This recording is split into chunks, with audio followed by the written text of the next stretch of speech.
can achieve two things in the classifier. Number one is the classifier can be optimized in terms of time complexity, and also it can be optimized in terms of accuracy. So two things are there. So already know two things are there, and what thing we need to do, we have seen in the earlier slides. Now the thing is that if you want to do the feature selection, then how we can do the feature selection? What are the approaches are there to do feature selection? That thing we're going to see today actually.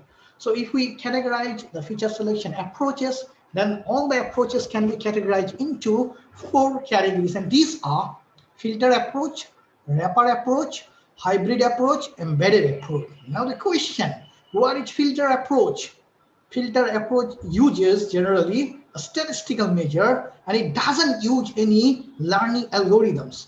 Using those statistical measures, it finds a score, and based on the score, it finds that whether the feature is relevant or not, whether the feature is significant or not. In filter approach, we use some of the popular statistical techniques by which we can find out the scores, and these are here. So Pearson correlation, already we have talked about. Information gain we didn't talk about, but this is one of them. Then we have Fisher score. Then we have analysis of variance, that is called ANOVA. And here we have a chi-score, and many others statistical measures are there to find the score of a feature, how much the feature is significant and relevant for solving the problem, to indicate that. So here you try to understand whenever we have an approach, and the approach is using the statistical method to find or to select the features, then we can say that is filter approach. So these are the measures by which we can do the feature filter means the feature selection, and which goes under filter approach. Now we are going to see one of the already you see here, just made it red. So now we're going to see one of the feature selection approach, that is Fisher score. In Fisher score, how we can calculate the score of a feature, so that we can score of a feature, so that we can say the feature is significant. So Fisher score is a supervised feature selection method, number one. And in case of Fisher score, generally using Fisher criteria, we are going to find a score for each and every individual features. And based on this score, then we're going to choose a subset of feature. And try to understand, whenever the Fisher score is more, then we can say the significance of the feature is more. And here we have the equation by which we can calculate the score of a feature. Here we have written SI, means it is finding the score of a feature, which is ith feature. So how we can calculate? You see here we have the equation. My slide is visible to everybody or not? Hello? Yes, sir, visible, sir. So see here, this is the equation. So what does actually mean this equation? Here we have a summation of nj. J indicates the class number. So we can have an n number of classes, so it can range from j equals to 1 to n. So n number of classes can be there. And then we have this thing. This is the mean of which one? Mean of ith attribute in class j. And here we have again the mean. This is the mean of ith attribute. You try to understand here, there is a difference, and this is talking about mean of ith attribute in class j, and this mean is talking about the mean of whole ith attribute. Similarly, we have a summation of nj into pij. So nj already talked about. This is the number of instances available in jth class into pij, represent the variance of attribute I in class j. So you try to understand, if you're having two classes, then we need to find two variance and two mean here, like that. So using this score, using those values, then we can find out the score of each of the feature. And based on this score, we can say whether the feature is significant or not, and that is called Fisher score. So we're coming with an application here, the small example we have here. So we had two attributes, A1 and A2, and we are interested to find out which one is the more significant if the situation is like that. So this observation belongs to class 1, and this observation belongs to 0. This observation belongs to 0. This observation belongs to 1. Similarly, 0, 0, like that. So here we have two classes, right? And here we have two attributes. Our objective is to find which one is significant using Fisher score, which comes under filter approach. So here we have the equation. Now we're finding this one. See, so mu A11, it means what? We're finding now the mean of A1 in class 1. So if you see all the classes, how many class 1? 1 and 2. That's why these are red. So this is the value 2 and 3. So if you find the mean of that, it becomes how much? 2.5. Right? We are now finding the mean in class 1. Similarly, we can find the variance of attribute A1 in class 1. It's represented like that, and that is 0.25. Similarly, here we can find the mean of A1 in class 0, and it is represented by green. So these are the observation, these are the observation, these are the observation. Now we are having the values of A in 4 places: 5, 7, 2.5, 1.9. So if you find the mean, then the mean value becomes here, that is 4.212. Similarly, if we calculate the variance of that, then it becomes 4.07. And now the total number of items in N1. N1 is representing the number of classes belonging to 1. So we have 1 and 2. That's why the value of N1 equals to 2. And value of N0, this is 0th class. How many? 1, 2, 3, 4. That's why that is 4. And finally, you try to understand here we have a mean, and that's talking about the mean of the ith attribute regardless of the class. So now we have to find the mean of all the values here, like that. So we found the mean of all the values, that is called mean of A1, and it is represented by 3.58. That's the value. Now we have to keep the values, all the values here, because the equation is available. So if you keep the values, that is SA, means that the Fisher score of attribute A now. So if you calculate the expression, finally the value becomes 0.05. Similarly, if we calculate all the values for A to here, I'm not going to show again whole calculation here. You try to understand. Similarly, we can calculate all the values for A2, and these would be the values here. These would be the numerical values. Now, if we keep all those numerical values here, then the Fisher score for S2 means the feature A2 would be 16.43. So if you compare the Fisher score between A1 and A2, it is clear that the Fisher score of A2 is much more higher than A1. So now if you find the relevance, and if we apply the feature selection, if you want to select one of the features, then we can say we need to choose which one? A2, because the score is 16.43. That's why this feature is much more significant than this one, right? In that we actually find the significance of a feature, right? Whenever we use this kind of statistical technique, then the method, then the approach is called filter approach. I think this is fine. Any question here? Participant, any question here? Any questions? Students, any questions? So no question here. No. The filter approach has gone now. And the second approach, that is called rapid approach. What is that actually? The rapid approach uses learning algorithm as black box. Means whenever we use approach, if the approach uses only the machine learning algorithm to select the feature, then we can say that approach is a rapid approach. And here's some facts about the rapid approach. Computationally very expensive. The computationally means what? The time complexity of the rapid approach is much more higher than filter approach. But however, performance is superior than filter approach. So if you talk about the accuracy of the rapid approach becomes higher than filter approach. And here we have an example of the rapid approach. What is actually rapid approach? So here in this case, we are interested to select 4 features out of 5. So what we're having A, B, C, D, and E. But we are interested to select 4 out of 5. And now we have to use one of the machine learning algorithm, because now we're using rapid approach. So say here we have used one of the machine learning algorithm, that is artificial neural network, ANN, artificial neural network. Now how we can select the feature using artificial neural network? Generally, what we know, using artificial neural network, we can solve the problem.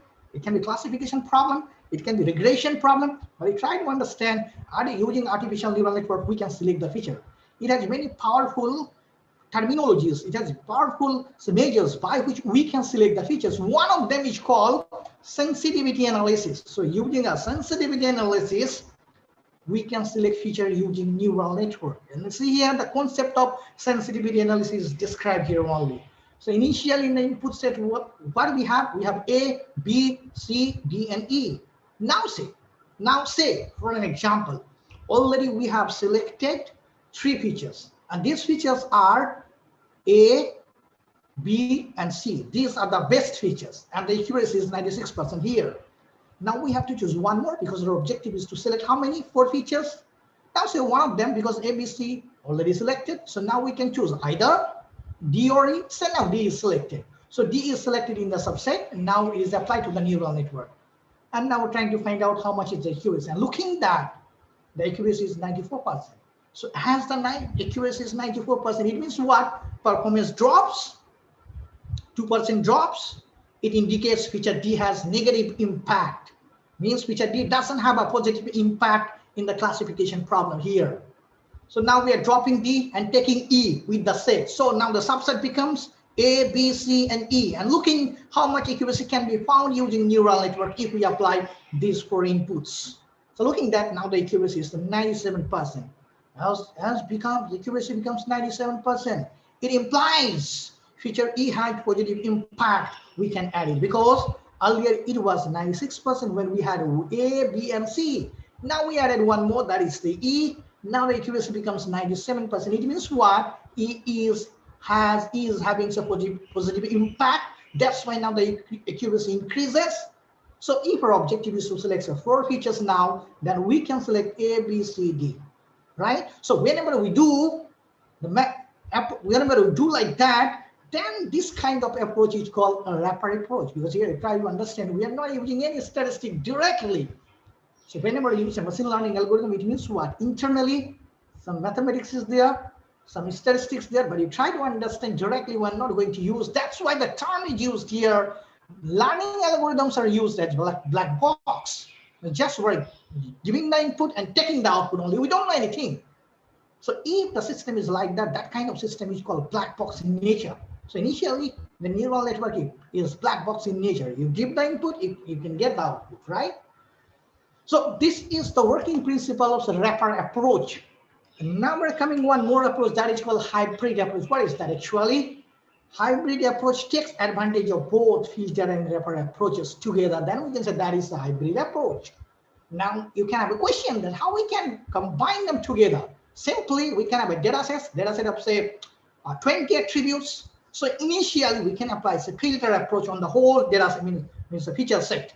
So we can select a subset, S1. Then again, we can apply here the wrapper approach. Then again, we can select a subset of S1, that is S2. And where the condition is what? S1 greater than S2. Means now we're getting a small subset, right? So initially, we applied the filter approach. Then again, we applied which one? So the wrapper approach there. So if we do like that, then we can say that is hybrid approach. And the sequence can be changed also. Initially, we can apply the wrapper approach. So we can find a subset here, that is S1. And then we can apply filter approach over this subset S1. Then we can get another subset, and that is a subset of S1, that is S2. And here again, the condition is S1 greater than S2. So in that way, actually, we can combine both filter and wrapper together. That is called hybrid approach. And the last approach, that is called the embedded approach. And is similar to wrapper approach, but it performs the feature selection. At the same time, it does also classification simultaneously. It means what? We can do the feature selection and also we can do the classification at a time and simultaneously. If we do that kind of thing, then this kind of approach is called embedded approach. So if we see the working principle of random forest, then we can see as a kind of embedded approach, because in random forest, a set of features is selected randomly, right? Then using that set of features, a decision tree is created to make certain kind of classification or to solve certain kind of problem. So therefore, this random forest comes under embedded approach. So if we talk about the approaches, all the techniques can be categorized into 4 approaches, and these are that already we talked about. Any question, anybody till now? Any questions, participants? You can write in the chat box also.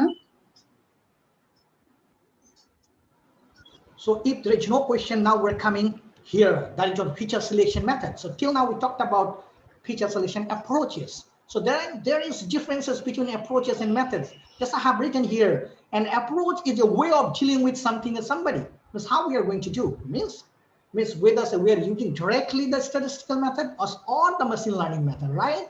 And a method is the process used or the steps taken to solve a problem. Means how a step by step, how the algorithm is applied to solve the problem, that is called a method, right?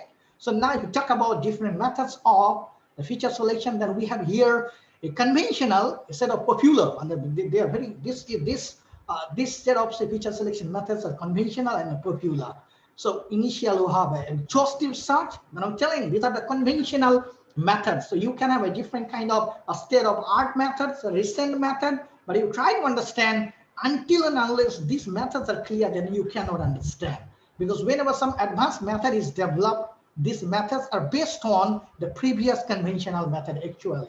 So here, these are the popular and the conventional methods. These are what? Exhaustive search, branch and bound search, selection of best individual feature, the sequential forwarding selection, forward selection, sequential backward selection, like that. We have many here. So we're coming one by one to discuss all those things. And the first one is exhaustive search. What is that actually? You try to understand what's our objective now. Our objective is now to select a subset from a original set so that the size of the subset is smaller than the actual set. That's the objective, and that is called here the feature selection. Now we are going to do the feature selection using exhaustive search. Now see, think about this scenario, right? So how many samples we're having? 1, 2, 3, 4, 5. No, these are not samples, sorry. How many features we're having right now? F1, F2, F3, F4, and F5. So we are having 5 features. Now say we are interested to select 3 out of 5. 3 out of 5. So how many total combinations we can make where 3 features would be out of 5? So this is one of the combinations where we are keeping only F3, F4, and F5. And these are 0, 0 means these are not available in the set, in the subset, right? So F3, F4, and F5, one subset is created. Similarly, we can have a F2 here, then F4, then F5. This one is not there, this one is not there. Similarly, here we can have a F2, F3, and F5. So now we're making a different combinations. And how many combinations can be made of 3 features out of 5? So here, if you calculate, then it is total calculation becomes 10 subset we can make. So if we can make 10 subset for selecting 3 features out of 5, then all these 10 subset we need to apply to some of the approaches, or to, you can say, the wrapper approach. Then the set for which the output is the best, that set would be taken, or that set would be chosen. So if we do the feature selection in that way, then this way is called exhaustive search. Means what it's talking about? It is talking about we are interested to exhaust, or we are interested to do experimentation with all combination of subset. And finally, the subset which gives the optimal output, the highest output, that one would be chosen. So now it works for which one? If we want to select 3 features out of 5, then it works very well, because now we're having total number of subsets which can be created, that is only 10. But you try to understand, if we want to choose 12 features out of 24, then how many subsets can be created? 2.7 million feature subset must be evaluated, right? So if we evaluate 2.7 million feature subsets, then the time complexity becomes very much higher. And practically, this thing is not possible. That's why this procedure is impractical. This procedure is impractical because the time complexity is so high. So this program is not tractable program. So whenever a program is not tractable, then this kind of program is called, or this kind of problem is called NP-hard problem. So whenever we want to use a exhaustive search, if the feature subset is bigger, then the problem becomes an NP-hard problem. So whenever it becomes an NP-hard problem, then to sort out this problem, we are having number of options. And from here, actually, there is a concept of heuristic search. Because this concept, this exhaustive search becomes NP-hard problem. To sort out the NP-hard problem, there is a concept of heuristic search algorithm. But you try to understand, whenever heuristic search algorithm is applied, there is no guarantee to find the optimal solution. So that is actually taught in ERE. That's the orientation of the heuristic search algorithm. So now to overcome this problem from the exhaustive search, now we're coming to another search, and here the name of this search is branch and bound.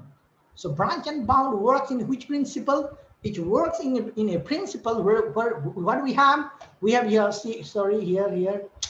here we have a bound. Bound means we have a threshold value, right? We have a boundary. If this boundary crosses, or if this boundary doesn't satisfy, then branch it. Branch means you jump from one branch to another branch. You jump it. That's called actually branch. That's why the name is branch and bound search.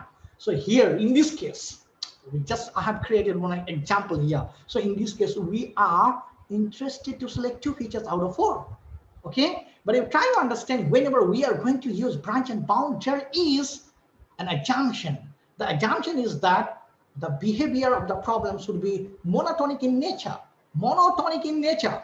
Monotonic in nature means what? This is monotonic. If it is increasing, then increasing. But I try to understand in this case, the monotonic in the sense is that if we are having 2 features, the performance should be lesser than if we are having 3 features. It means what? It means that whenever we are increasing the number of features in a set, then automatically the performance is increasing, or the performance increases. So that characteristic is taken, and that is the monotonic characteristics of branch and bound you can search algorithm. That is the assumption here. That assumption has to be taken. So whenever we are going to use branch and bound, assumption must be there.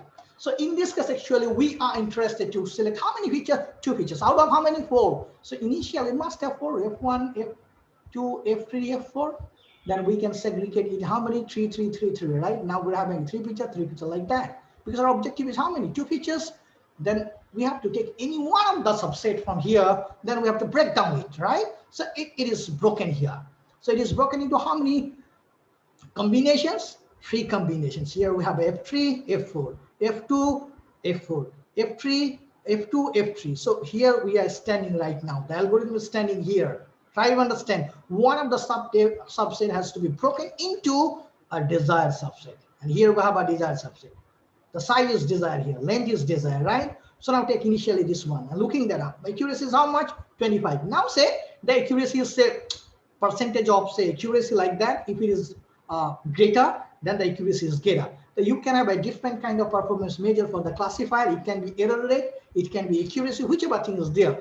But for this problem, we can consider that that's the accuracy. So if the accuracy is better, if the accuracy is more, then the classifier is better. So our objective is always to make the classifier better. So if we take 2 features, F3 and F4, now say the accuracy is 25%. I'm looking here because right now we're standing here. So here is how much? This is 45%. So this is better than that. Now we will select this subset. Fine. Now looking here, because already we have a split here. So looking that here, the accuracy is 35%, here 45%. Which one is better? This one is better, right? So now by taking 2 features, if we go this path, or if we complete this path, then we are finding that the accuracy with the 2 features become 45. All right? So now we are not coming here, not coming here. Directly we are coming here, because already we have assumed that if 3 features are there, the performance would be greater than with the 2 features. So whenever we have a 3, then we should not come here. We should only come here if this one is better than this. So we are coming now, you can understand. So here we have a 45. Now this 45 is compared with this one. And looking that here, the performance is how much? 37.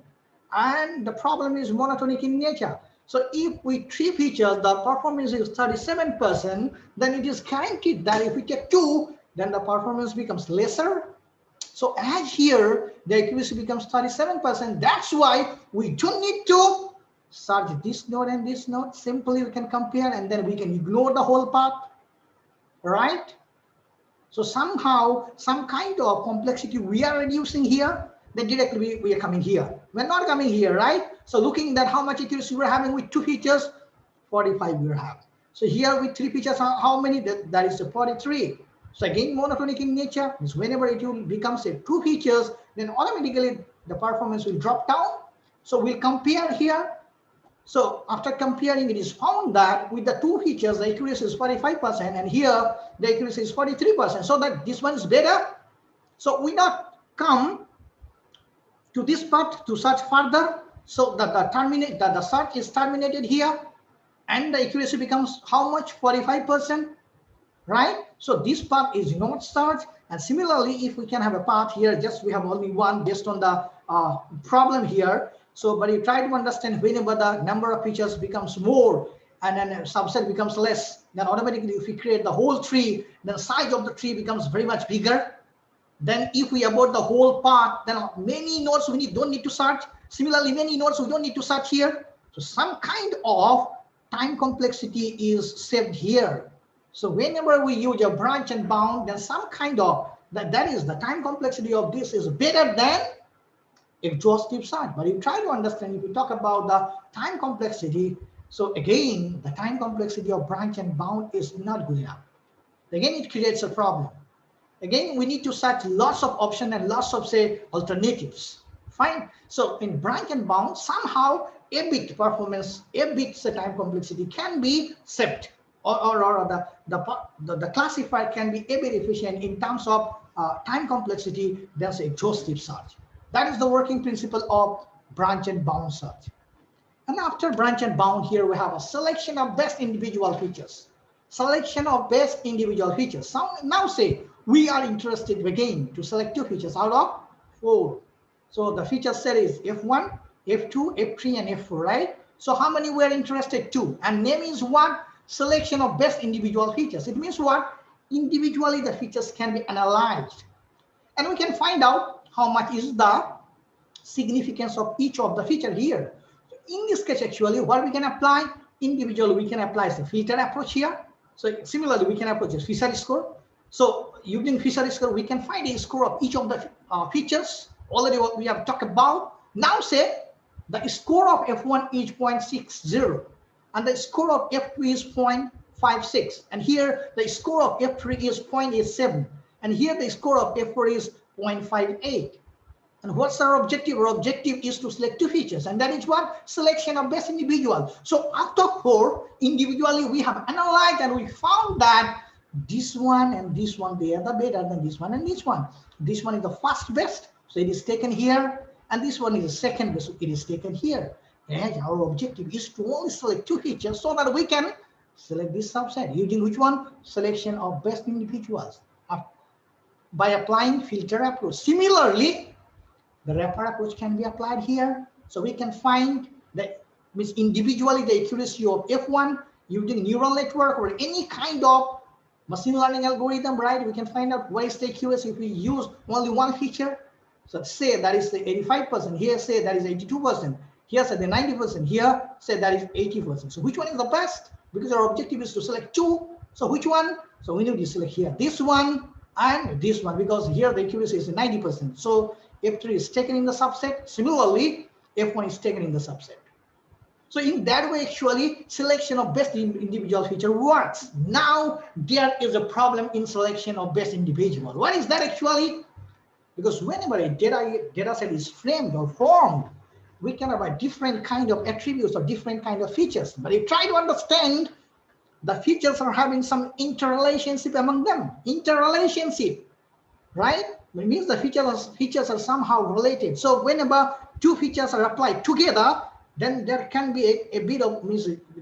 We can get a different kind of output there, because there can be a bit of interrelationship. For an example, say this F2 and F4, they are not working individually better, but you try to understand there can be a kind of interrelationship between the features, so that whenever we apply together by combination, together F2 and F4 are working together. We merged F2 and F4 together, and then we are applying to some algorithm looking at how much is working or how much is the accuracy of these two together. Then it can be seen in some cases that even if individually their performance is not okay, but whenever they combine together, the performance is changes or drastically increases. This may happen due to the interrelationship among the features. But if you try to understand, whenever we are going to use selection of best individual, That interrelationship among the features is missing here. So that's the drawback of selection of best individual features. Now, to overcome from this selection of best individual features, we're coming with another kind of feature selection method, and that is called sequential forward selection. What is that actually? See here, the sequential forward selection, and already we have seen that we have sequential backward selection also. So now we are going to apply sequential forward selection, and here our objective is same. Here we have a 5 features, the F1, F2, F3, F4, and F5. And we are interested with 3 features. So our objective is to select 3 features here only. So in case of sequential forward selection, this state, the set or the subset, what we are interested to calculate it starts with an empty set. Means initially there is no element in this set. In the first iteration, what we do actually, in first iteration, say because here in the sequential forward selection, we can use a wrapper approach or the filter approach. Say we are using here a wrapper approach, and say neural network is used, and individually each of the attributes is applied, and this kind of accuracy we have achieved. And out of all those things we are looking at, F5 produces 70%. So in first iteration, so in set is we can include F5 because F5 is the best out of 5. So 1 is selected. Then in second iteration, what we can do, because already we have chosen F5, now we have to make different combination with F5. So F5 is common now. With F5, we can take F1, so it's a combination now. So similarly, we can have F5, F2, this is different combination. Similarly, we can have F5, F3, it is another combination. Similarly here, F5, F4, this is another combination. So now from all those combinations, we can see the accuracies. So this accuracy is the highest. So now in iteration 2, we can select this subset because it achieves the highest accuracy, that is 85%. So now in the subset, now we're having F5 and F1. Now in the third iterations, because already we have selected 2 best together, here F5 and F1. So with F5 and F1, we can select one of them, which are not selected in the subset. So F2, we can take F2, and it's become a combination now. Similarly, we can make another combination, and it becomes F5 and F1, F3. And here again, another combination, F5, F1, and F4. But I try to understand in each of the combination, this part is common, F5 and F1, because F5 and F1, they are already selected in iteration 2. Once they are selected, they cannot be dropped in sequential forward selection, right? So now we made 3 combinations, these applied to the neural network, and we have seen that the accuracy of this subset is 90%. So out of all this is highest. That's why these become the final subset. Fine. So in that way, actually sequential forward selection works. But I try to understand here there is a problem. What's the problem? Once the attribute is selected, it cannot be dropped. That's the problem.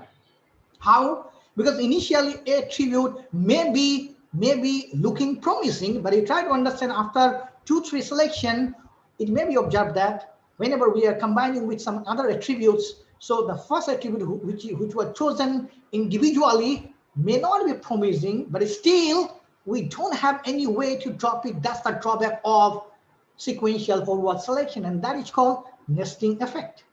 What is that? Once an attribute is selected, it cannot be dropped. That's the drawback of sequential forward selection. So now we're coming to another one. So see, tell me any question here, any confusion, anybody? Any queries, students? Any questions? So if not, now we're coming here. So that is sequential backward selection. So what is that actually here? Again, we are interested to select 3 features out of 5. So initially we have this F1, F2, F3, F4, and F5. So whenever we apply sequential backward selection, initial set starts with all the features. I try to understand in case of sequential forward selection, the initial set starts with empty set. But I try to understand here, the initial set starts with all the features here. So in the first iteration, what we do actually, again, we're using which one? So wrapper approach here, and we are using neural network. So initially, one of the feature is dropped from one of the combinations. So here, in this combination, 5 is dropped. And now we're having F4, F2, F3, and F4 here. So here the accuracy is 96%. Similarly here, So which one? F4 is dropped, and we kept here F1, F2, F3, and F5. And looking at that, the accuracy is 94%. Similarly here, we dropped one of them, and that is F3. And looking, this is 95%, and here one, here one. In that way, we can create 5 combinations. And out of all these 5 combinations, we're looking that the accuracy of this one is the highest, and this one is red, right? So I made it red. So this is highest, that's one. Now, if you want to select a subset with 4 features, then we can select this one. And here the accuracy is 96%. So we have taken this one for the next iteration. So here we have now a set, which set consists of only 4 features. So in the second iteration, so again, we are dropping one by one. So we are dropping one out of 4. So here F4 is dropped, and we are having say, F1, F2, and F3, and the accuracy is measured after applying in the neural network. So here that is 95%. Similarly here, F3 is dropped, 98%. Similarly here, F2 is dropped. Similarly, we can create some other set here. So out of these 4 subset, we're looking that this subset produces highest accuracy, and that is 98%. So now, if our objective is to select 3 features out of 5, then we'll select this subset. So if we do the selection and that way, then we can say that is sequential backward selection, right? And what's the drawback here? The drawback is that once a feature is dropped, that feature cannot be taken back. So initially, the feature may be, again, same reason, initially it may seem that that is not promising, but after way, it may be promising, but there is no way to take back again the feature once it is dropped. So that's the problem of sequential backward selection again. And that drawback is called nesting effect. And the nesting effect is compensated using sequential floating selection. So a sequential floating selection, again, there are 2 kinds of sequential floating selection. One is sequential floating forward selection, sequential floating backward selection. So here I have the algorithm, and here I have the example. But I'm not going to talk about this one because if I talk, I cannot cover up. I want to cover some of the things so that you can see how many things are there or what kind of things are there in some machine learning to start actually. So I have one question here. Already we talk about, see here, we're trying to make it more interactive. So here, already we have seen which one? Sequential forward selection. And here we have seen sequential backward selection. Now I have a question. If in our feature set we're having 20 features and we want to select 15 features out of 20, then which one is the best?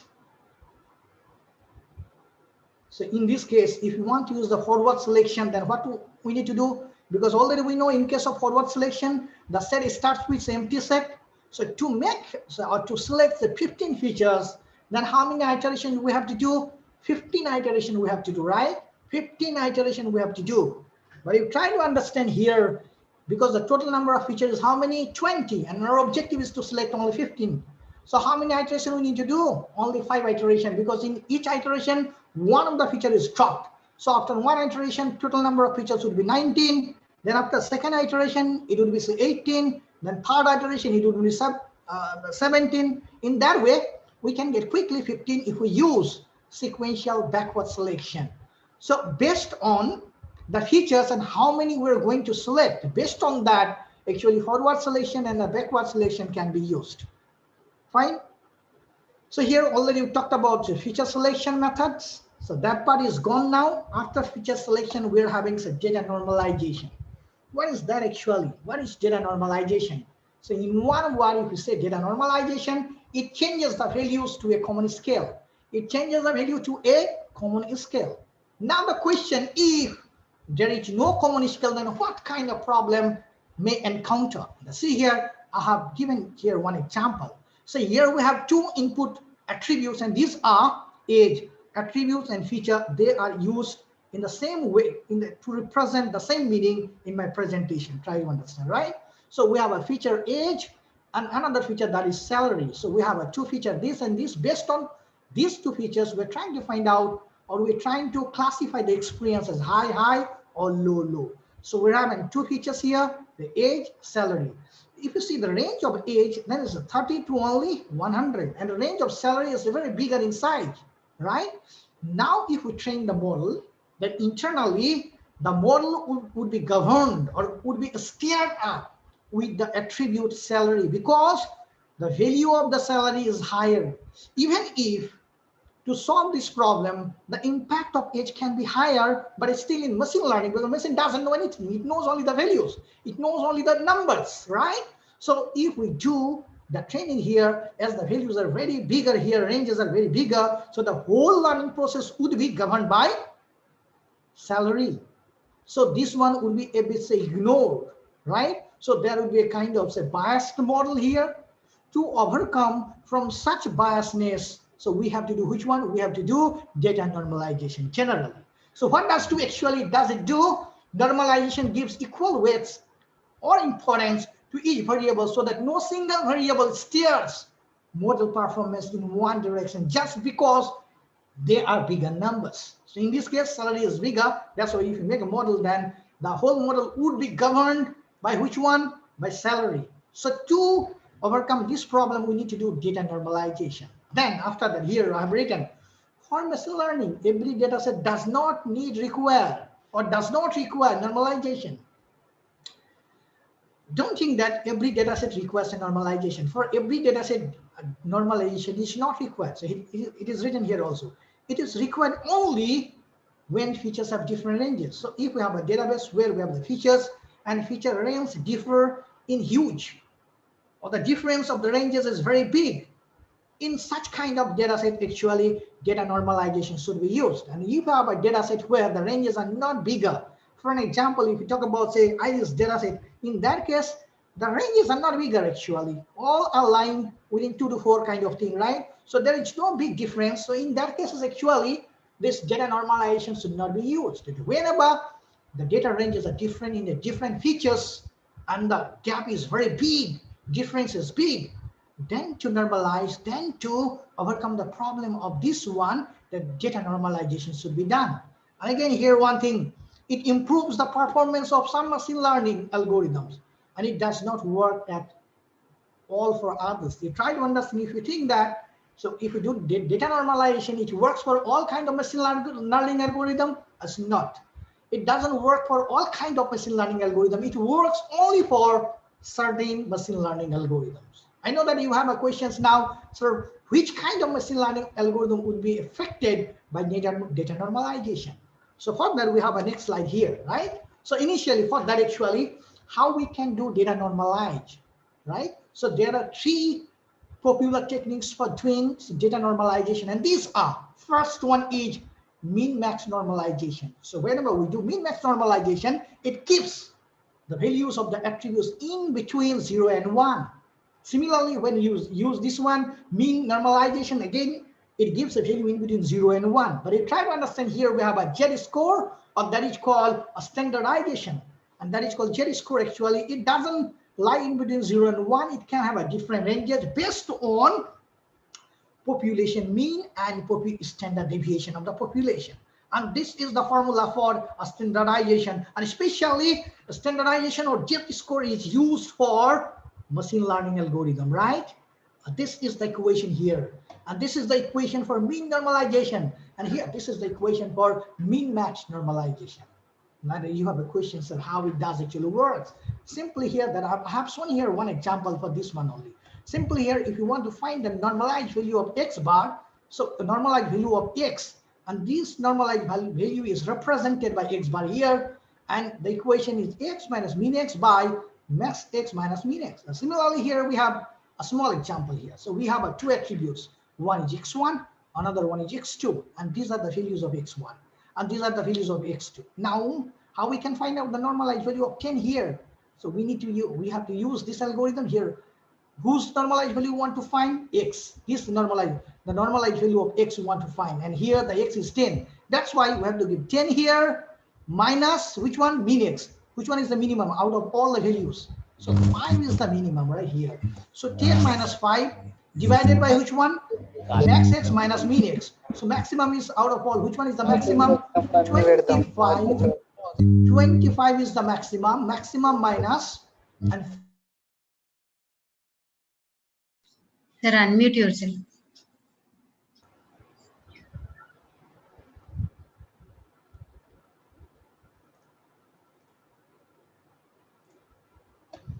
So here we have a maximum. See the max x, the maximum value of x is which one? This is 25.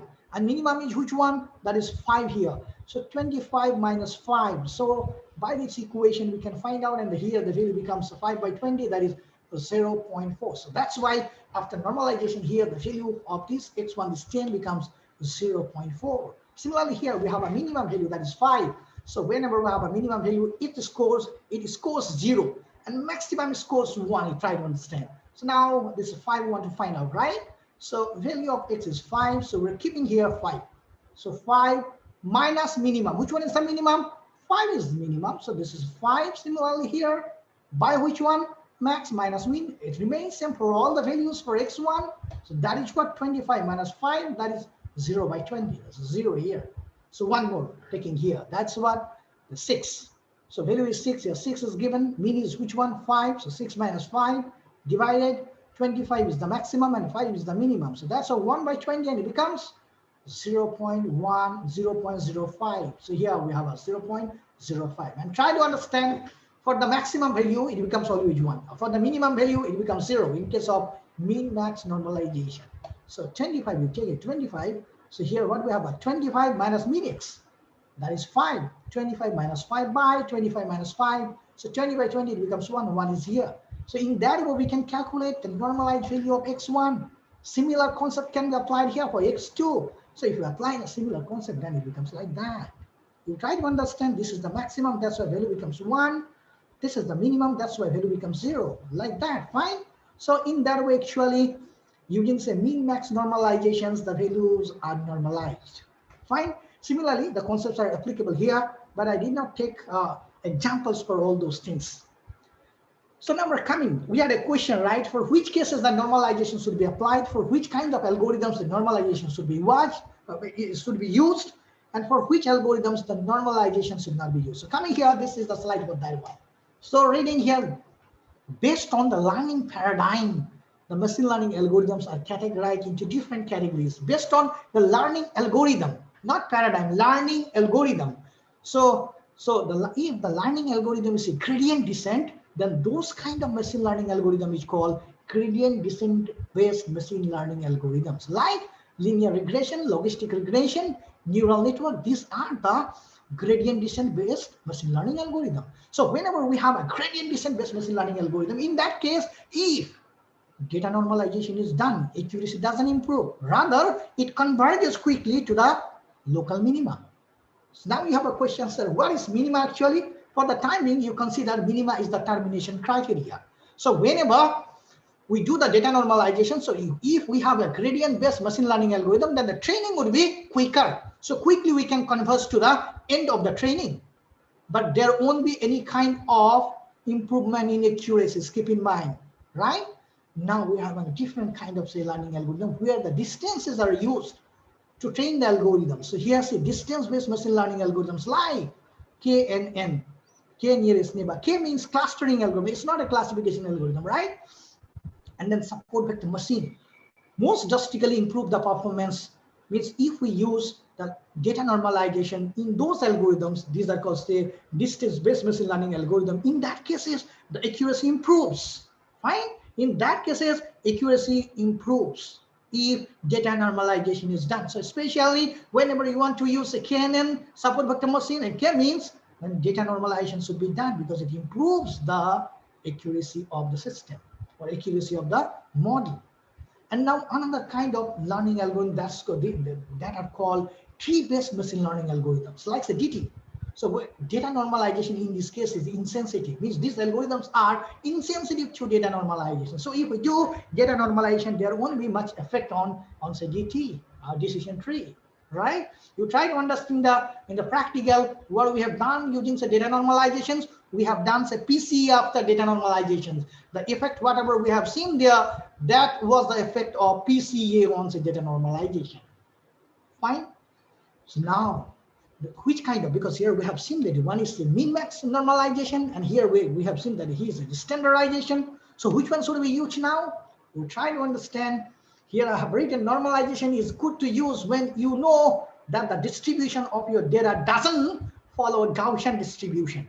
So if our data sample, if your data does not meet or does not show the behavior as a Gaussian distribution, in that case, normalization should be used. Especially if the data are not a Gaussian, if data are not lying in a Gaussian distribution, in that case, actually k-nearest neighbor and neural network are used. So whenever you use the k-nearest neighbor and the neural network, if we can assume the data is right for this classifiers, because they are the data it doesn't show say Gaussian distribution. So in that case, the normalization can be done, and that can be which one? It can be min max normalization or it can be mean normalization. But if we know that our data follows a pattern, and the pattern is what? That is a Gaussian distribution. In that case, actually, we need to use a standardization, or that is called Z-score. But again, one line is written here. However, this does not have to be necessarily true.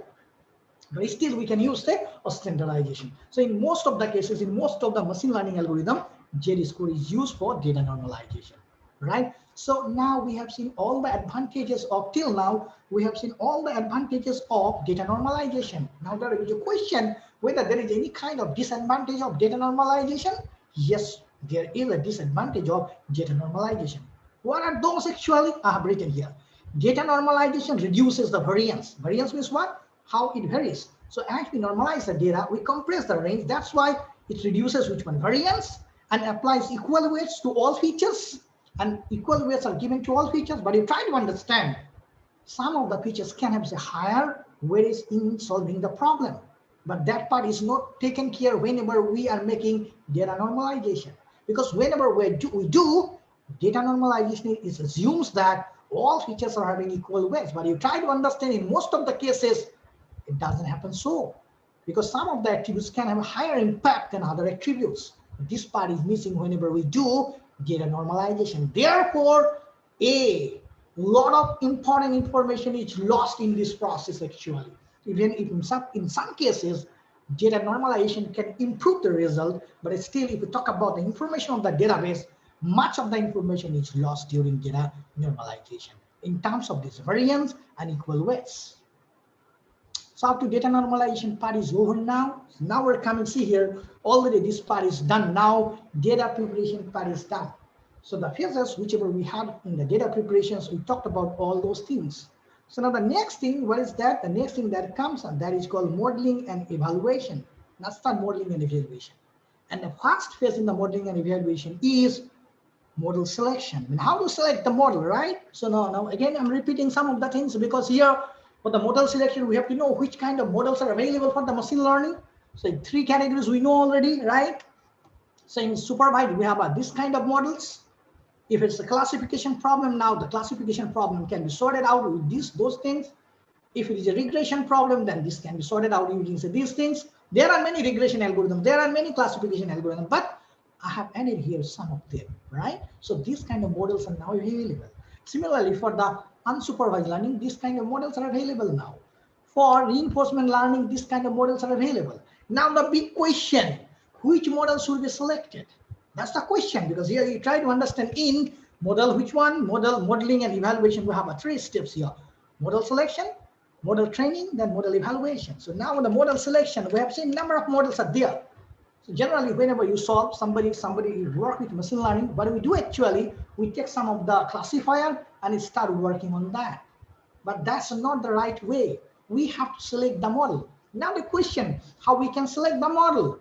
So to select the model, we're having 2 parameters, and these are the kind of problem we want to solve using machine learning. Which kind of problem we are going to solve, right? Number 1. Number 2, the nature of the underlying data. Means the nature of the underlying data. Based on the nature of the underlying data, then we can decide which kind of algorithm should be applied if there are many options.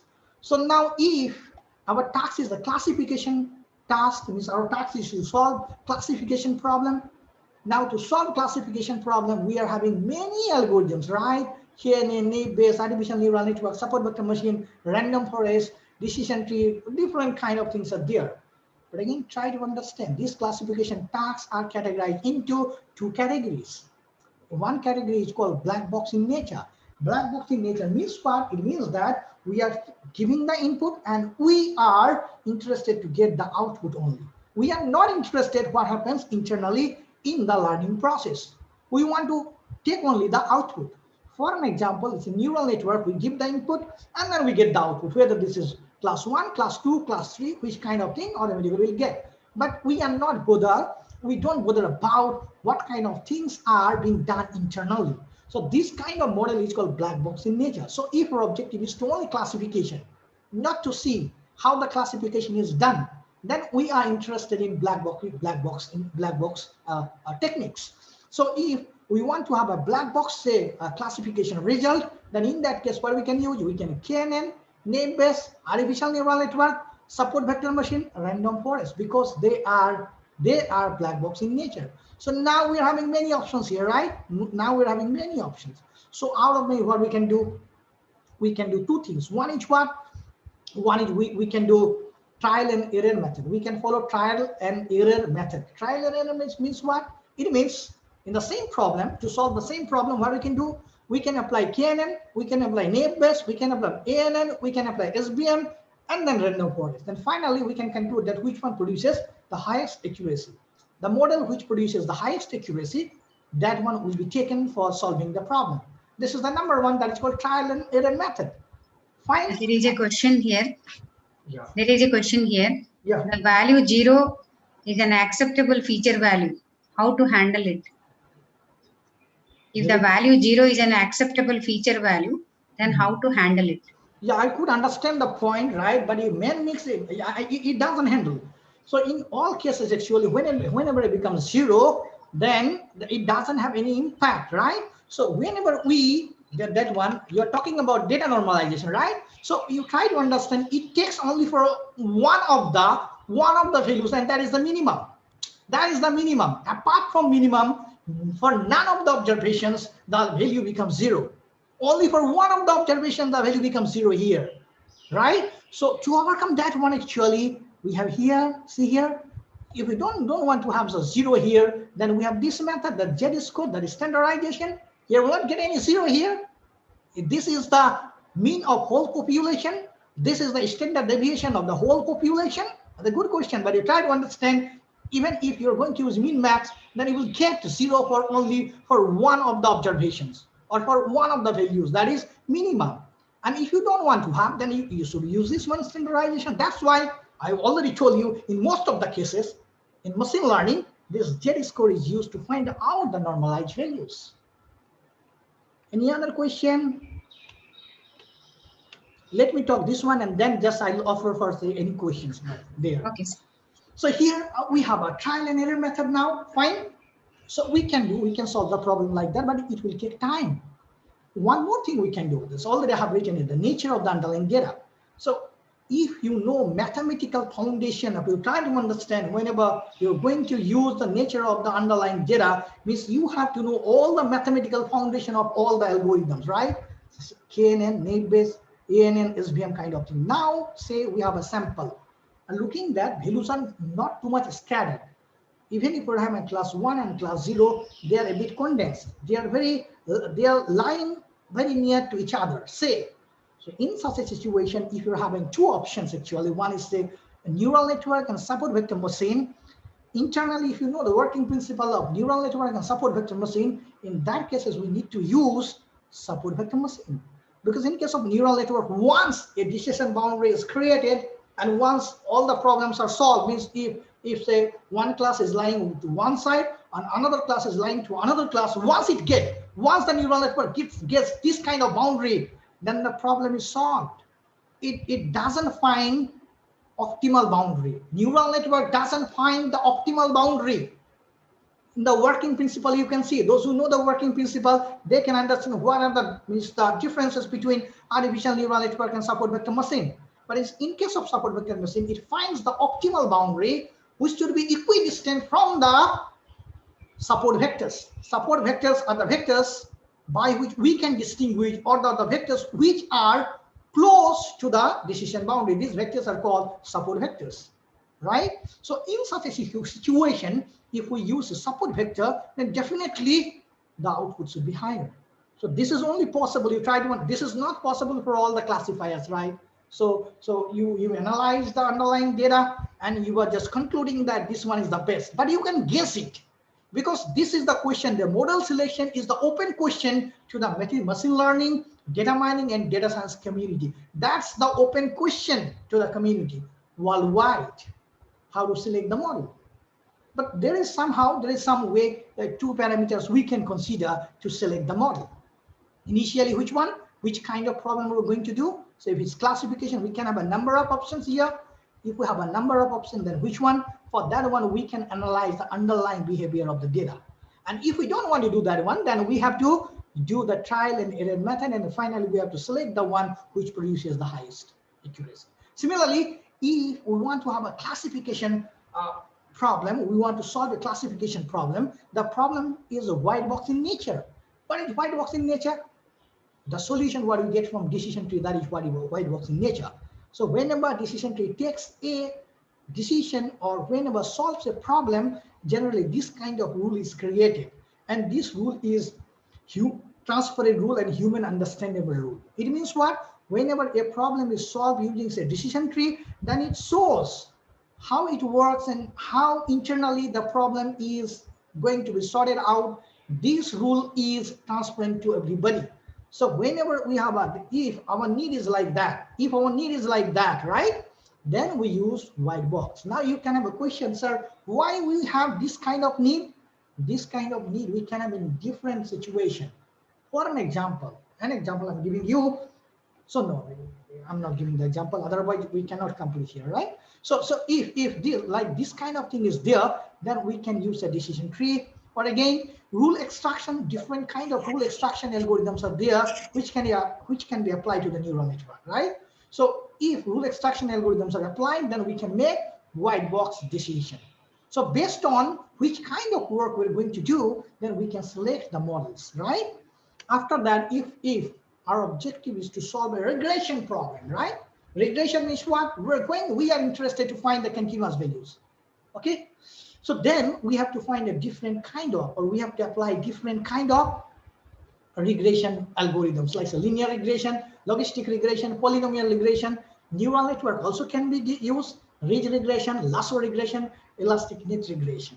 Now, if we're having many options, then in what situation, what kind of thing can be applied? For that one, we can see data visualization, right? So that's the underlying behavior of the data.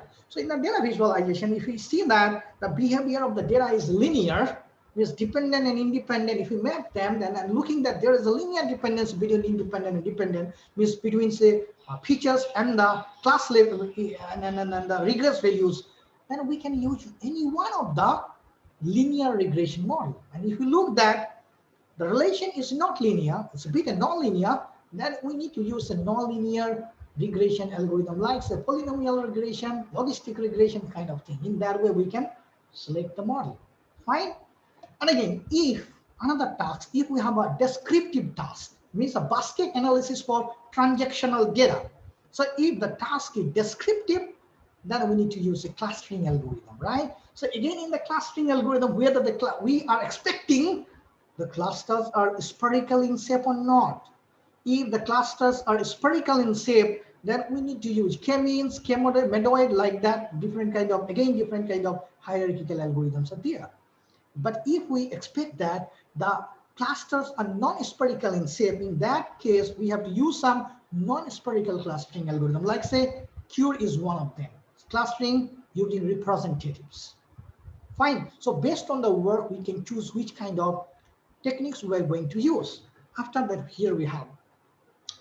So here, what we have, one thing more we have here, that is the training data set. The training data size is an important factor to be considered. If the training data set is small, then we have to use some kind of data set where the variance is less or variance is very low. One of them is which one? Need-based. So you try to understand, when the training database size is small, we have to choose a model where the variance is very less. One of the example is name-based, and if we are having the database and the size is large, in that case we can use logistic regression, support vector machine, artificial neural network. These kind of tools can be used. Fine. So this is about the model selection. After model selection, what we have a model training. So do you have any question? Think on that, and whichever we have discussed till now, you can think on that 1 minute or half minute. Ping on that participant because you may have a question. The session should be interactive.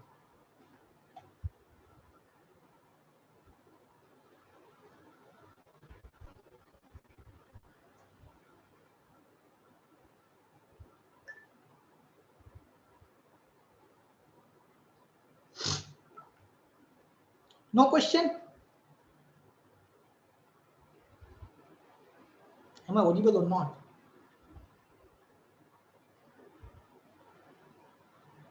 Hello, am I audible?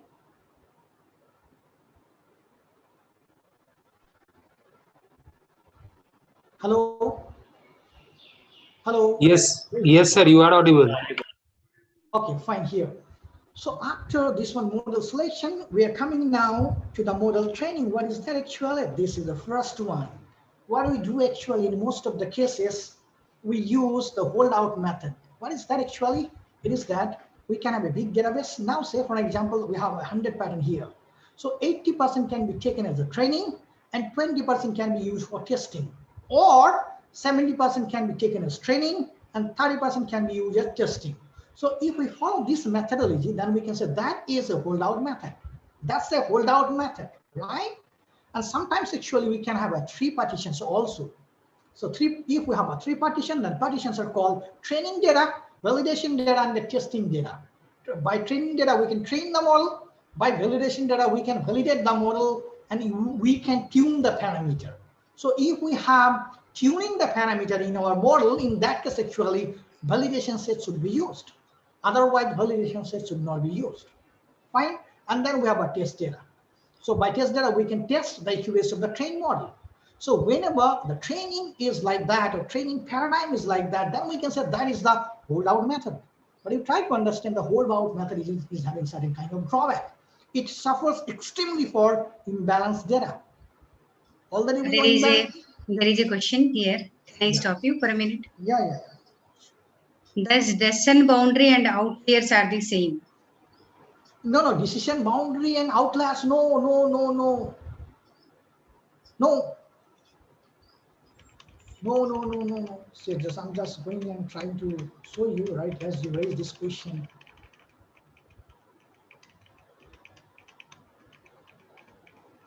Because we are having big chaos and it will take time.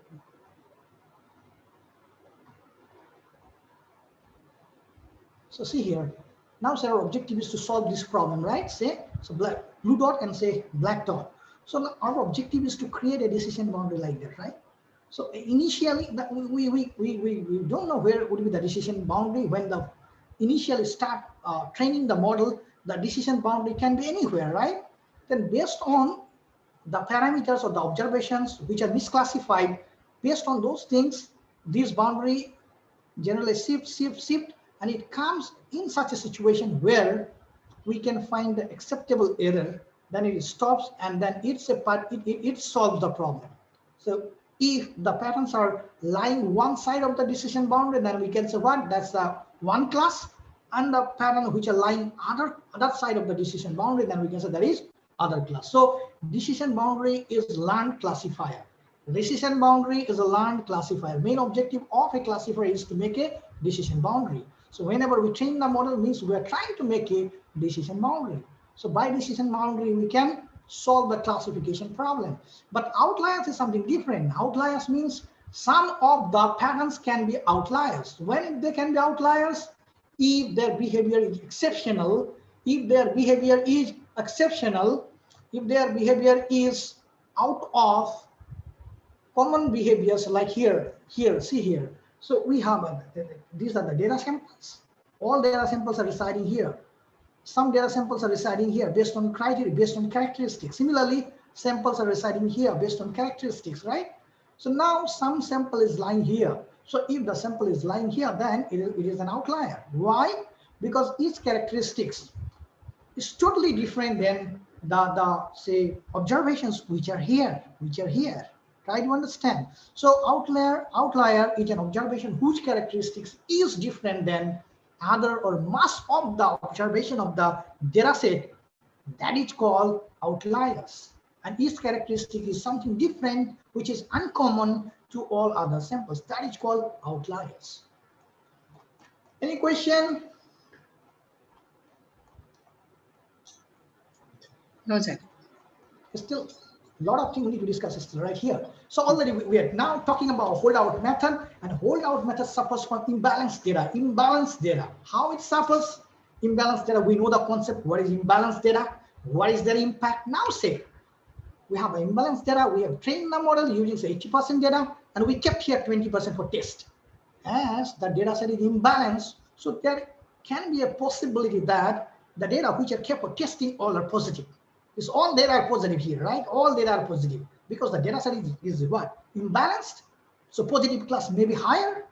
One of the class can be higher, and now we assume that positive is a majority class. So all of the patterns which are kept for the test all can be positive now. Another model can be there is a chance that the model what we give is that's a faulty model. That's an erroneous model. It can be sometimes we may design a model, the model cannot be optimal model. We may, due to some reason, it can be erroneous model. So we design one erroneous model, and whichever input we are putting to the model always produces the output, and that is positive. Say, if the situation is like that, because whichever input we are putting here, it produces one output, and that is positive. So if we have such kind of situation, even if the model is erroneous, in this case, the performance of the model will be 100%, because here all of the data, all of the test data, these are the positive, and we're keeping here, and we know that this is erroneous model, and always it produces output which one? Positive only. So even if the model is erroneous model, in such a case, it can produce 100% result. So you try to understand whenever we're having an imbalanced data set, then if we use a holdout method, that is not acceptable. Not acceptable. Now the question, how we can overcome this situation? So for this situation, we're having another kind of modeling strategy, and that is called what? That is called k-fold cross-validation method. In k-fold cross-validation method, we're having two approaches. These are the popular. One is called 10-fold cross-validation, and another one is called leave one out cross-validation. Generally, we don't do leave one out cross-validation. We do 10-fold cross-validation, and this 10-fold cross-validation is universally accepted. In all kinds of research articles and the journals, this 10-fold cross-validation is accepted. Now the question, what is that and how we do the training if we follow this 10-fold cross-validation? So whenever we follow 10-fold cross-validation, then whole data set is partitioned into 10 folds. Now for the time being, say the size of the data set is 100. 1 to 100 patterns are there, 100 patterns are there. Now we divide the whole data set into 10 folds. So each fold is containing 10 samples, 1 to 10, 11 to 20, 21 to 30, 31 to 40, like that. We're having here 10 folds or 10 partitions we're having here. Then what do we do actually? Out of 10 partitions, we kept one of the partitions for test, and remaining 9 partition is used for training. So the model is training with these 9 partitions, and the accuracy of the model is tested with the partition which is kept in the test pattern. So now the model will produce some kind of accuracy, and that accuracy is recorded here. In the next iteration, what we'll do, this partition is taken back in the training pattern, and one of the partition from the training pattern can be taken back to the test pattern. Now the model is again trained with all the data which are available in the training patterns. So if you count the total number of training patterns here, we are having 90 because we're having 9 folds here. So now model is trained now. Again, the accuracy of the model is tested with this fold, and whichever accuracy you got, that is recorded here. Similarly, in the third iterations, one of the partition from the training patterns is taken to the test pattern, and the partition which was in the training pattern, test pattern, is taken back to the training patterns. So now if you calculate the total number of partitions in the training patterns, again it becomes 10. So now 9.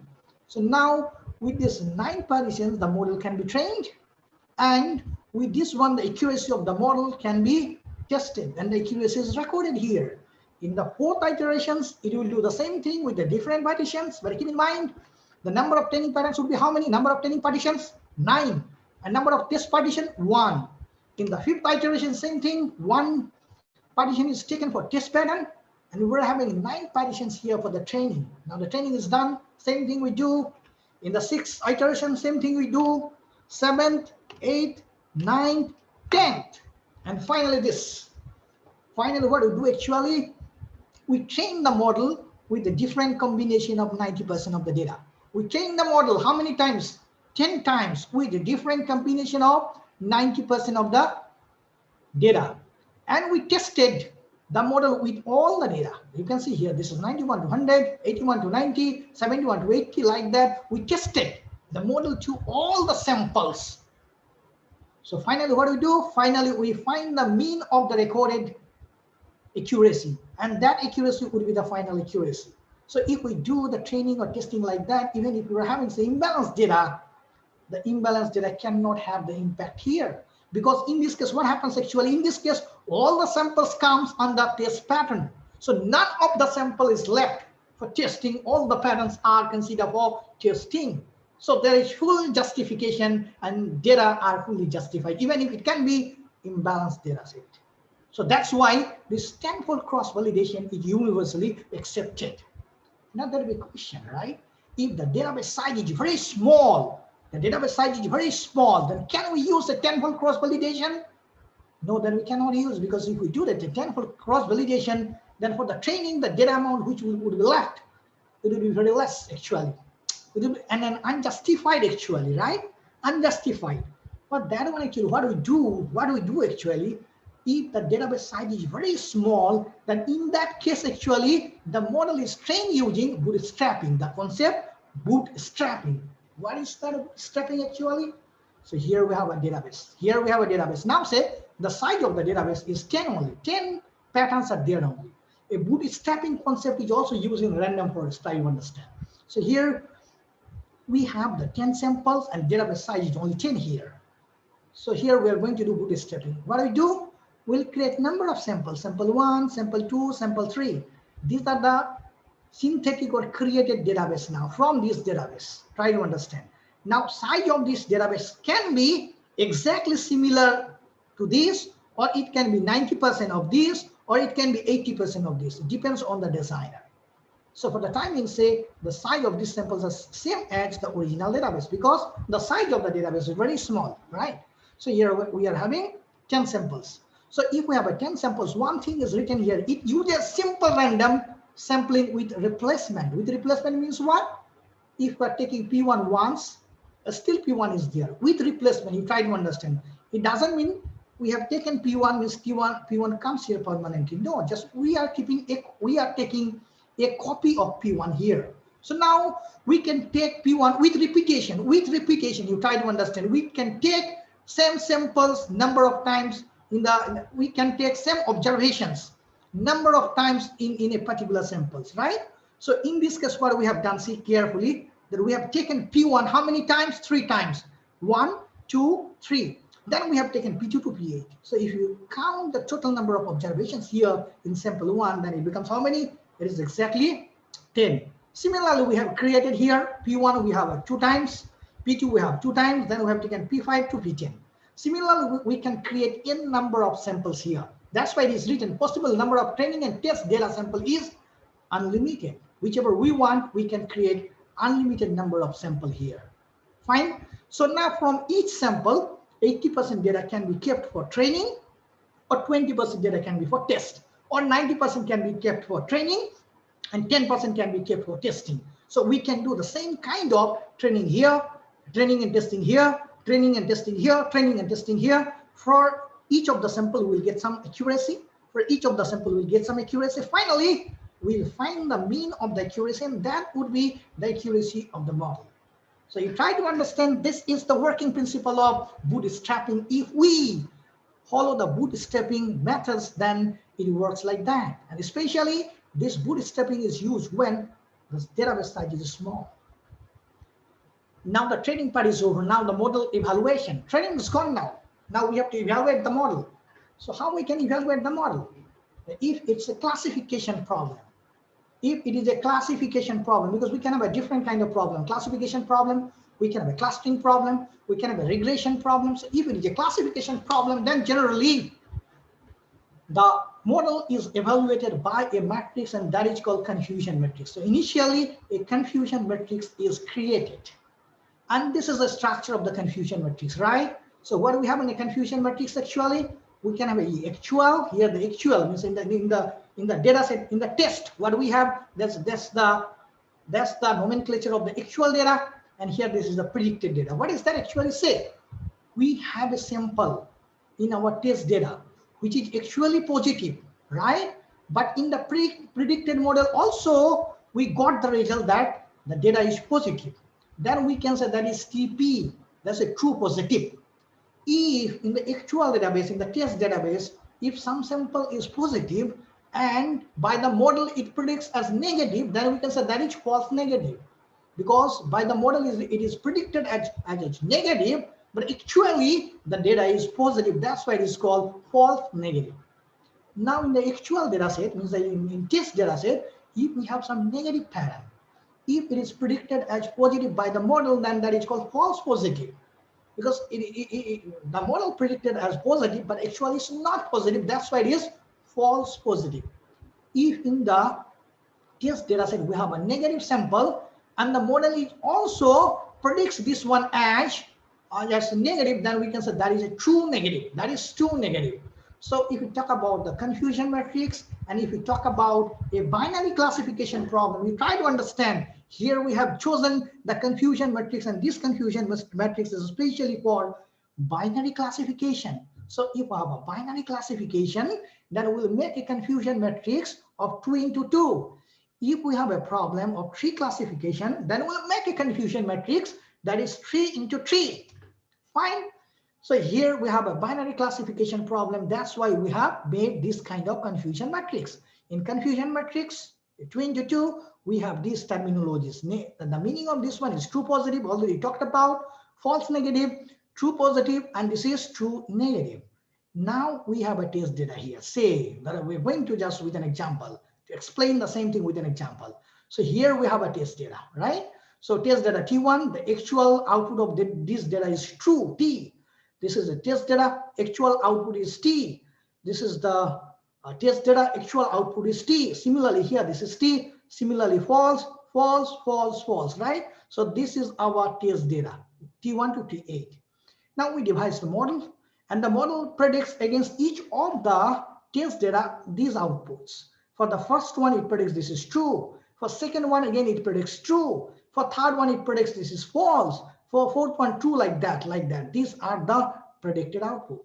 So in that case, how many true positive we got actually? See here all the red marks, because actual output is true, predicted output is also true. So this is the first one. Similarly, for the second one, true, true. Similarly, for the fourth one, true, true. That's why the number of true positive, that is 3. Now, if you calculate here, false negative, how many here? We have 1. This is true, and here this is false. So now say this true means a positive and false means negative. So if you find here the false negative, the total number of observation becomes 1 here. Fine. Similarly, if you find here this one, how many false positive? So false positive, how many? 1 and 2. There's this see here, actual output is false, actual output is false, but the predicted output is 2, true. That's why total count is 2 here. Now true negative, actually it is negative, and the predicted output is also negative. How many? 1 and 2. That's why this value is 2. So in that way, actually we can get the values of the confusion matrix. So these values are available here now. So now we can find very easily the accuracy, right? So accuracy is what? Accuracy is TP plus TN by these all 4. Fine. So now keep the values here simply. The value of TP is how much? The true positive. This is 3. True negative, how many? This is 2 only. 3 by 2 by how many? The total here, this is 3 plus 1 plus 2 plus 2. So now if we simplify this one, then it becomes this is 63%. The accuracy, if this kind of output is predicted from the model, then the accuracy becomes 63%. Fine. So apart from accuracy, actually, also we find recall, and also we find the precision, and then F measure. Why actually? Because in many papers, many articles, you can see that they find the accuracy at the same time. They find also recall, precision, and F measure. I try to understand if you have an imbalanced data set, this accuracy is somewhat biased towards the imbalanced data.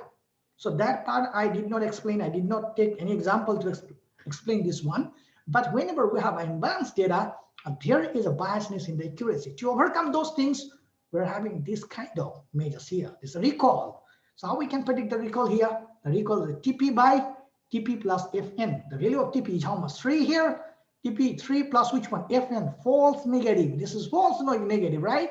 So 3 plus 1 so it becomes how much? This is 3 by 4, that is 0.75. So recall is how much here? 75%. Similarly, if we calculate the precision here, the precision TP by TP plus false positive. If we calculate this one, 0.6. Now here we have one measure, that's the F measure or F1 measure. That's actually called F1 measure. And I write only F measure here, sorry, it should be F1 measure.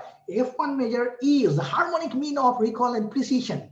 Means somehow recall and precision are combined here and finally we can get the output, right? So this is the unbiased output, that's the F1 measure. So we can keep all the values here, from here to here. If we keep all those values, then it becomes 67%. So especially I'm talking one thing, that what's the need of this recall and precision? Whenever we devise some system, and if we want to make a classifier for medical diagnosis, in that case, actually, this recall part gives high, means very much impact. In case of medical diagnosis system, we expect recall should be higher. Even if the precision is not higher, is still okay. Now, why actually? The case is why? Why we want to have a recall higher actually? Why? The question is here, because see the equation carefully here. So we have a TP means this is true positive, right? Why true positive? We can have some kind of true positive. And now true positive. And if you see one term, that is called false negative, right? False negative means what? The event is positive, but in the predicted model, it is predicted as negative. That's why that is called false negative, right? That is called false negative. Okay. Are you getting the point or not? False negative. Now, in case of medical science, right? In case of medical science, no, that should be high. This should be low. Yeah, that should be high. So if this one, this two, which one? False negative, where false negative? Yeah, we have a false negative, positive negative. That's called false negative, right? So now, if this case is higher, you try to understand. If this case is higher, then automatically it becomes lower. You try to understand, if, because this is the denominator part. If this part becomes higher, then this part becomes what? Lower. So this part is higher means what? So we are having some positive event, but this one is predicting as false negative. It means what? If some cancerous patient is there, if the cancerous patient is treated as non-cancerous, then the patient will die without treatment. Try to understand. Fine. So it is not expected. It is not expected. We can have more this case. There is no problem. If more cases are there, then we should have less cases of this one. Try to understand. If this case is less, if this one is less, you try to understand. If this one is less, then automatically the whole equation become higher, because this is the denominator part. So this one should be lower now. This one should be lower, means should not be false negative, means some positive case should not be treated as negative. Because if some positive case is treated as negative, then the patient will die without treatment. Rather, if something happens in a false positive, then there is no impact. Why? Because if some non-cancerous patient is, or non-cancerous tumor is predicted as a cancerous, then what we can have? We can have some unnecessary therapy or unnecessary medicine. But there won't be much impact on the patients, right? So this part can be, false positive can be higher, but this false negative cannot be higher. This one should be much lower. So whenever this one becomes much lower, then automatically the whole equation becomes much higher. Fine. So whenever we design any medical classification system or medical automatic tool, then it is expected that the recall part should be higher. Discussion is over or not? This concept is over or not? Try to understand.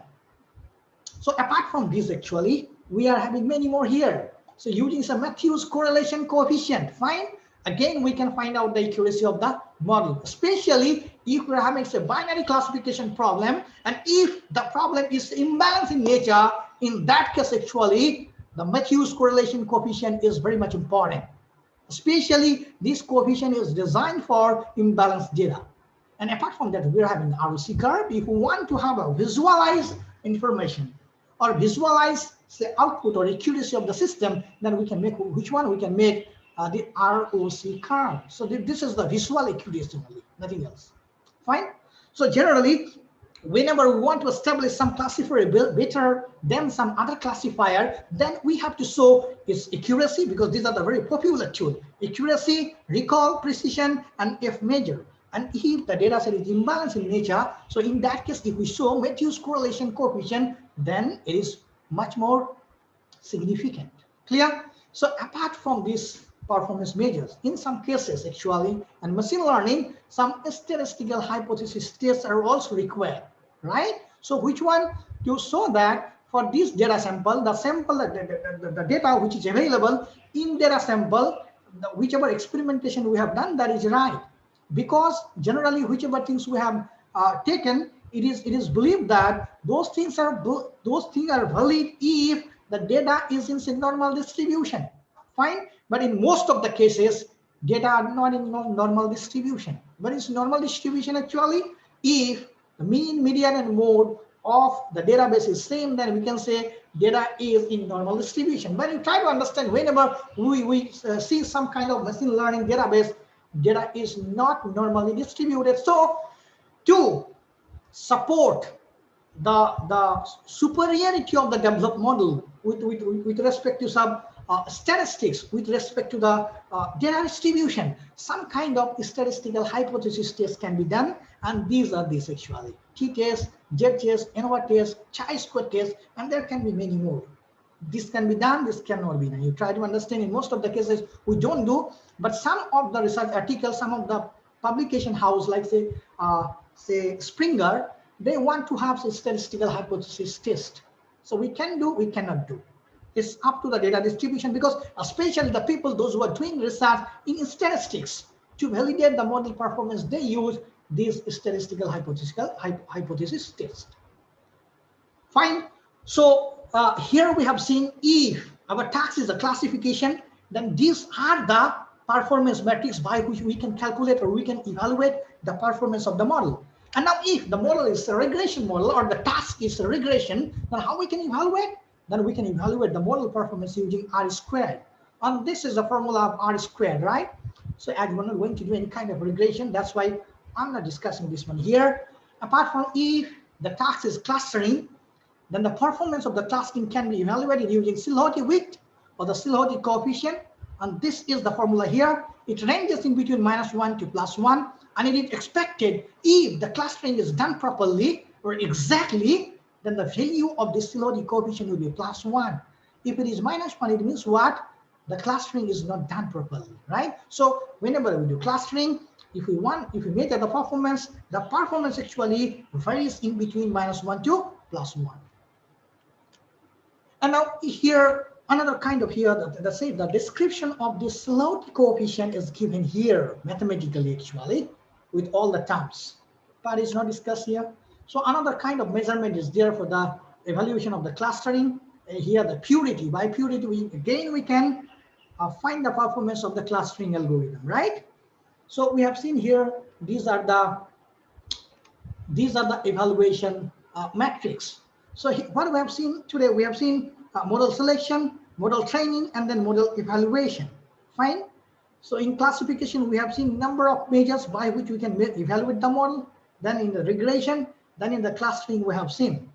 And now, if we talk about the supervised learning, we have seen these kind of classifiers are there, right? So now, all kind of discussion, what can be, and all kind of issues, what can be erosion during design of a machine learning model. So we have discussed all kind of issues, and some of the popular techniques we have discussed about there.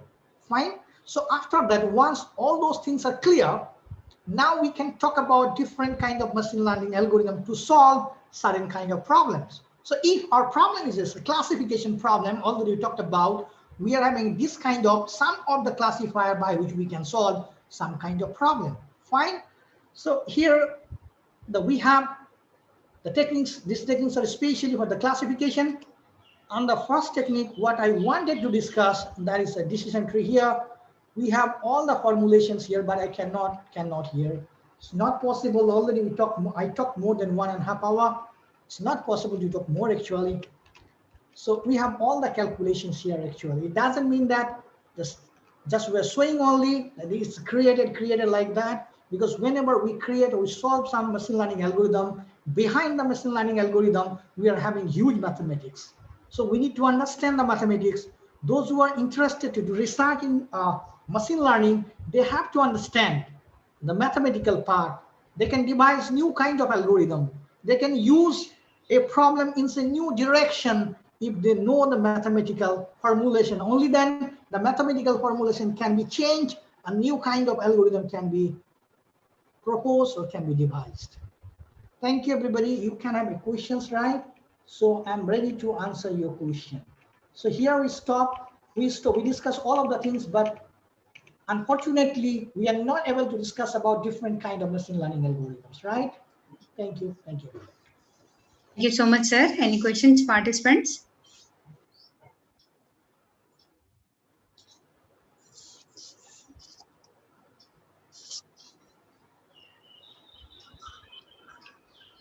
Any specific question? There is a question, sir. Students wants to know about the difference between machine learning models and data science model. So in machine learning model and the data science model, especially we can have all of the things. You try to understand, we can have all of the phases we can in the data science and it's a machine learning. So if we talk about only the machine learning, right, not model, if we talk about the machine learning, then it is talking about actually the machine learning algorithms, right? Machine learning algorithms. Now, for example, it's a data science.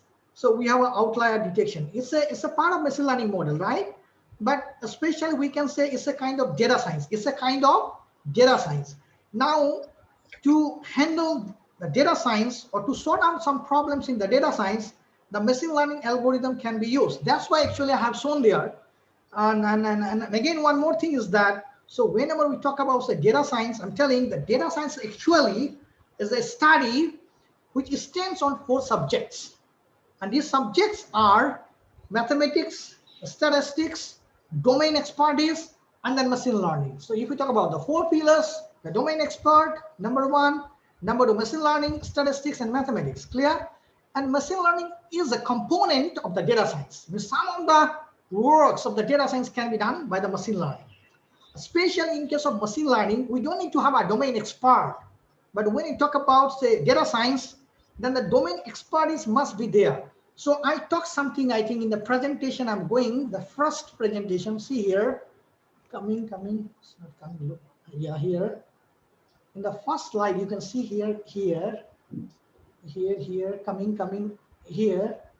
So here, I've talked about the data set, right? Machine learning, less bother about data set. You give the problem, and then the machine learning, machine learning scientist or also machine learning model will work on and it will give you the output. But you try to understand to set the data set. What can be the output?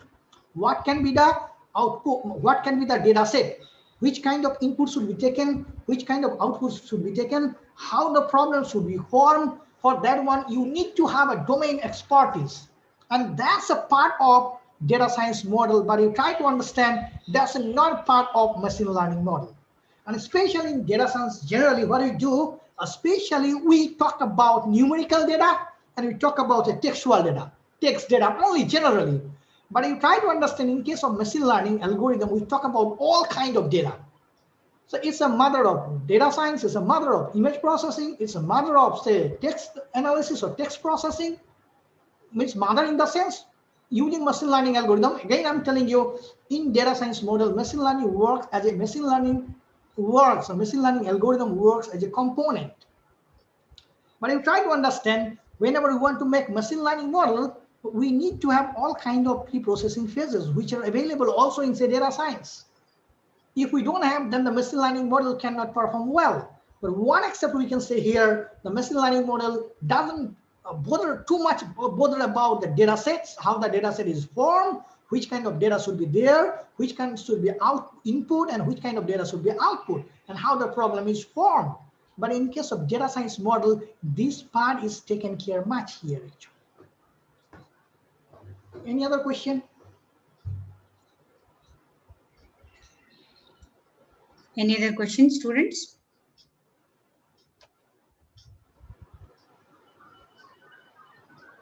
So the most interesting thing actually, the things which we had in the workshop, we missed all those things actually, the algorithm parts. I couldn't understand many of the students are well versed with different kind of algorithms, KNN algorithm, nearest neighbor algorithm, so K nearest neighbor algorithm, need-based algorithm, decision tree, random forest, artificial neural network, how they work actually. This thing we did not have time, and due to paucity of time, we could not explain here. Because if you want to, I did not include here artificial neural network, because if you want to discuss artificial neural network, it's not a subject actually. We have to start from the beginning, activation function, different kind of learning algorithms, and then different kind of architecture kind of thing. That's why I did not include here. But those things are well versed. But you try to understand whenever you want to solve something using neural network, before putting the data to the neural network, you have to pre-process the data, or data preparation has to be done. Only then you can do, or you can make one good machine learning model. So we have seen all those things here one by one, and then now at least we are familiar with different kind of issues. But you try to understand, we did not cover all kind of techniques here, but whenever you want to know about that thing, because now you know all the issues, then you can search in the Google, you can find different kind of techniques, you can apply it, and you can process the data. Okay. I can plan for a second workshop on only ML models, sir, in future, Oh, in near future. okay, So but based okay. on your availability. Availability, because now you give me a break, because Yes, sir, continuously sure, sure. 7 days is a Thank hectic you for so me. much, sir, for accepting my request and conducting this work so beautifully. You have given us the feeling of classroom teaching, as if we learn daily the data preparation in detail about. Just we miss the machine learning models due to lack of time. No issues. I'll again plan machine learning models workshop again in near future. Thank you so much for accepting our request and conducting the workshop for 7 days. And from all my students, from all of us, we are really thankful to you. Thank you So so much. I would like to extend my thanks to all of the participants, especially your students. They are very much cooperative. If if they are not cooperative, then it could not have been possible, I think, because 7 days they are attending. Really, they are very cooperative. Thank you all the participants, especially your students, for their cooperations.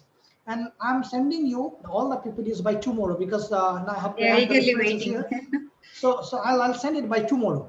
Yes, sir, If yes. possible, today I'll send it, but by tomorrow, sure, I'll send you, right? But the Sure, code sure. I'm sending you, whichever we practice, all the codes, and just now I'm sending you. Thank you so much, sir. Thank you so Thank much. you. Thank you, everybody. Once again, thank you, everybody.